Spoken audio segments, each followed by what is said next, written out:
Whether you can name every sail and rope in the rigging of this ship, or you barely have your sea legs, you've never sailed waters like these before.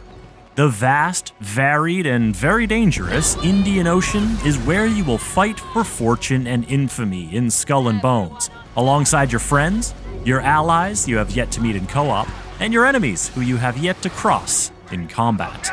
Every element of this expansive pirate fantasy has been crafted with care and creativity by Ubisoft teams around the world, and led by Ubisoft Singapore, who has captained the ship with a few guiding principles to ensure Skull and Bones is ready for you to take the helm. Our rallying cry is best naval combat game ever. We've been really active in working with our community. We've had multiple insider programs where we've really been able to leverage those experiences on improving the game. And that's resulted in amazing things like sea monsters and ghost ships, and being able to improve our incredibly deep naval combat system. We've added things like boarding, grappling, where you shoot out grappling hooks and you're pulling ships towards you as part of the experience. So a ton of depth has gone into the game pre-launch, and that's been possible through this interaction that we've had with our community, and it's resulted in amazing things in the areas that I think are going to be the things that our fans and our players are going to really enjoy. We want players to really get attached to their ships. Of course, at the start of Skull and Bones, you don't have a very nice ship, and that's the whole point. You want to get into a place where you get to craft better ships. That experience in terms of progression, how to create that kind of feeling that, hey, now I'm feeling better. Oh, that was a difficult boss. I want to actually be able to defeat it, so I want even better equipment, I want better stuff. And we put a lot of time in making sure that the physics feel appropriate. So we play with buoyancy and mass and drag, and the small ship in high waves is definitely going to have a bit of a rougher time than the bigger ship. So we really want the player to feel the difference in each one. We want players to be able to customize their ships. So all the vanity that you get throughout the game, you can actually equip on all your ships, whether it's a small ship or a medium ship or a ship of a different type. We want players to be able to use all of that vanity that you collected. Crafting and customizing and choosing a pet for all the ships in your fleet is an important part of Skull and Bones. Even more important is what you do with them. There's not one way to play Skull and Bones. You can go down the golden path of progression and follow that, or you can be a pirate and break the rules and go, craft your own adventure, and then team up with your friends, or call for help in a situation and then make new friends in a group. That was a philosophy that we took into designing our contracts, all of our experiences, that co-op really needs to be at the heart of the gameplay experience. And you have to think about that from a development perspective of how are you designing contracts, who gets to complete a contract, how we're distributing loot. We put a lot of effort to make sure that it's easy for you to play contracts together, and I think that's a big improvement that we pushed really hard for, because we want players to be able to enjoy the whole game with your friends.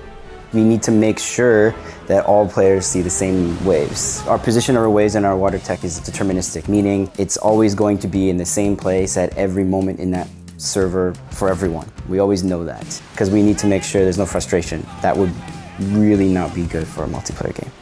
We really wanted to push the way the environment interacts. We want the wind to create sprays, and we want particles coming off of shore waves, and Flores, our VFX artist, added bioluminescence to the water. And it looks the same during the day, but at night you get the glow. Everything you see in Skull and Bones has been created with you and your fellow privateers in mind, and you'll also notice the unique touch of Ubisoft Singapore, as they've taken cues from their community and found inspiration in making a game set so close to home. I think the moment we actually broke some of the shackles that we had to say like, hey, let's have sea monsters in, right? Community wants it. Let's have ghost ships in. We open up like the supernatural, and then suddenly you see that like the creative space, like for all the team members suddenly just expanded. So the first mate was a new feature that we brought into the game with the extra time that we had. She represents a brand new character that we were able to add in, more exciting than the existing characters because she sticks with you throughout the entire game from start to finish. Perhaps this will help you chart your path forward, friend. As you develop a relationship with her, there's going to be more of her backstory and who she is, and hopefully one day you will find out that, whether she's a friend or foe. Let's put it that way. You are free to make your own luck now, Captain. Captain, is it? One of the best parts about being lead studio in Singapore is the fact that we get to add our own little slice of identity to it. Not just from the shanties that are close to this region, but more in the case of our first mate. We actually casted her as a Singaporean, so we were able to record her locally, and you can hear her in-game. I'll stay by the ship while you tread shore. Pay no mind to the bottom feeders, Captain. Remember, we answer only to the winds of fate. One thing we spent a lot more time to be able to improve is the gameplay aspect of the sound effects. Being able to identify which cannons these are, at which level they are, and at whatever size ship that you're at. That being said, we also wanted to be able to identify the kind of archetypes that you'll be fighting, especially before they fire those cannons. For some of these archetypes, you'll have them sound like an angry mob trying to kill you. Then you'll notice there's some that have a bit of a chain of command, a call and response, that sound a bit military.